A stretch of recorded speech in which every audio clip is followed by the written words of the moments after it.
नमस्कार, मैं हूं नीरज। दोस्तों, कल्पना कीजिए, साल 2017 का वो गर्म जून का दिन, उत्तर प्रदेश के उन्नाव जिले का छोटा सा गांव माखी। यहाँ की सड़कें सूनी, खेतों में हवा का शोर, लेकिन एक एमएलए का नाम जो हर गली में गूंजता था, कुलदीप सिंह सेंगर। बीजेपी के दिग्गज विधायक, ठाकुर खानदान से ताल्लुक, 2012-2017 में सदर सीट से जीते थे।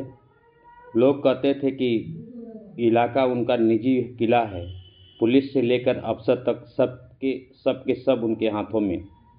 लेकिन 4 जून 2017 को शाम आई, जब 17 साल की एक मासूम लड़की, जिसका नाम मैं गुप्त रखना चाहता हूँ, सेंगर के घर नौकरी के लालच में गई। वो सपना देख रही थी कि एक बेहतर जिंदगी जिएं, लेकिन दरवाज़ा खुला तो अंदर काला मुख था। अपहरण, बर्बरता, बलात्कार और धमकी। मुंह खोला तो पूरे परिवार को खत्म कर देंगे वाली धमकी। लड़की चुप रही महीनों, लेकिन दर्द बर्दाश्त न हुआ तो वह पुलिस थाने पहुंचती है। लेकिन उल्टा केस हो जाता है उसी के ऊपर, चोरी का लगा करके। सत्ता का दबाव साफ दिखा इसमें। अब परिवार का खूनी संघर्ष भी सुन लीजिए।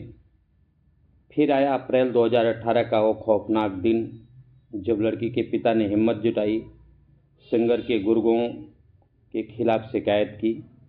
9 अप्रैल को पुलिस ने पिता को हिरासत में लिया, लेकिन रात भर की पिटाई और सुबह लाश।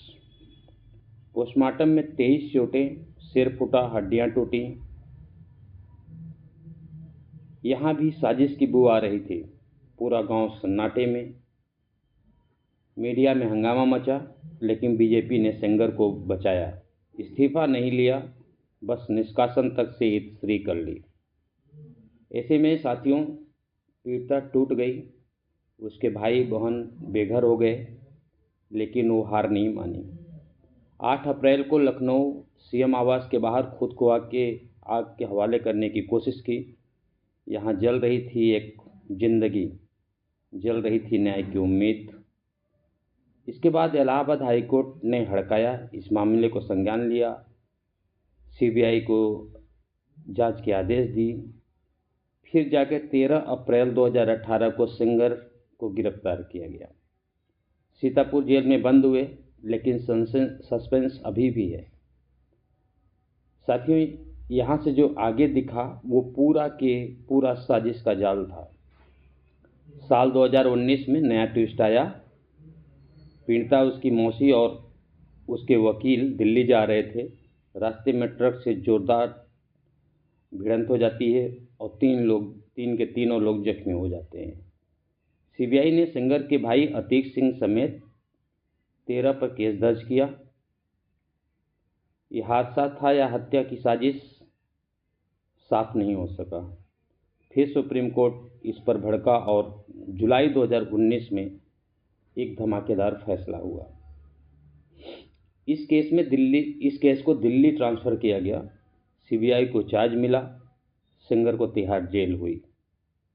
अब दिल्ली की कोर्ट में जंग शुरू हुई। मीडिया का तूफान। इस केस में प्रोटेस्ट का पूरा खेल पूरा देश देख रहा था। सेंगर की पॉलिटिकली लाइफ के बारे में भी जानते हैं। 48 साल के एक ठाकुर नेता ने युवा मोर्चा की शुरुआत की और देखते देखते विधायक तक की कुर्सी पहुंच गया।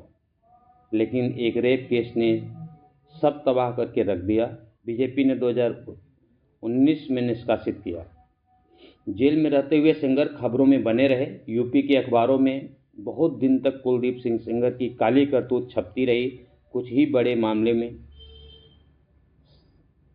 16 दिसंबर 2019 में दिल्ली कोर्ट का फैसला आता है। सेंगर को रेप में दोषी पाया जाता है। 21 दिसंबर 2019 को उम्र कैद होती है, साथ में 25 लाख का जुर्माना भी लगाया गया। वहीं मार्च 2020 में रेप पीड़िता के पिता की मौत केस में 10 साल की सजा होती है और 10 लाख जुर्माना होता है।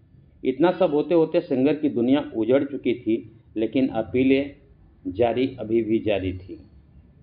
दिसंबर 2024 में एक बार फिर चाल चली गई, जिसमें आंखों की बीमारी फरवरी 2025 में सर्जरी की बात रखी गई, लेकिन कोर्ट ने भी चाल को भांप चुकी थी। लिहाजा कोर्ट ने शर्त लगाई कि सरेंडर करो, दूर रहो। अब आखिर में क्या हुआ वो भी सुनिए। कुलदीप सिंह सेंगर को 22 दिसंबर 2025 यानी आज के दो दिन पहले जमानत तो मिल गई। इस मामले में मिलाड ने क्या किया, दिल्ली हाई कोर्ट ने रेप की उम्र कैद सजा को सस्पेंड कर दिया और 15 लाख बांड पर जमानत दे दी।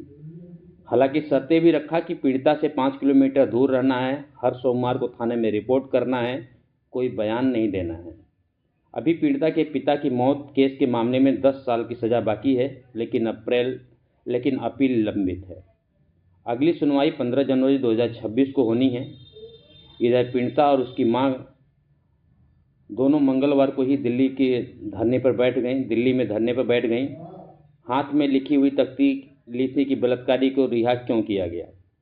हालांकि दिल्ली पुलिस ने ज़बरदस्ती हटाती हुई दिखी। एक वीडियो वायरल हुआ है जिसमें कि माँ बेटी को दिल्ली की पुलिस ज़बरदस्ती हटा रही है धरने से। क्या सेंगर के बाहर आने से न्याय मिलेगा? पीड़िता आज भी डरी हुई है, परिवार बिखर चुका है। ये सत्ता हवस और न्याय की जंग जिसकी कहानी थी। साथियों, आज के लिए बस इतना ही। मिलते हैं कल किसी दूसरे देश की बड़ी घटना की कहानी के साथ। तब तक के लिए विदा दीजिए। धन्यवाद। जय हिंद।